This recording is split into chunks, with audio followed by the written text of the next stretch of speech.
एक बिरहा आप लोग को सुनाओ थी और बिरहा ही हंसे वाला हो। ऐसा शुरू करी कि भूकंप आ जाए।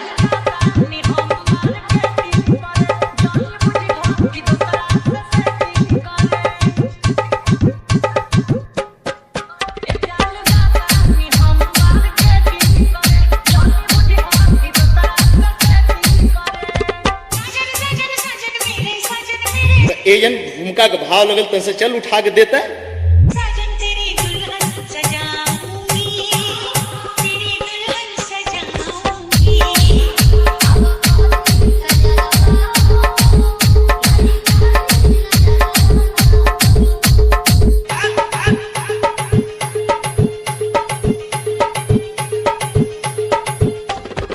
दीपू बाबू दीपू बाबू दीपू बाबू दीपू बाबू दीपू बाबू दीपू बाबू दीपू बाबू बखरिया गा बनारस बनारस बनारस बनारस बनारस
दीपू बाबू दीपू बाबू दीपू बाबू दीपू बाबू दीपू बाबू बखरिया गा बनारस बखरिया गा बनारस बखरिया गा बनारस।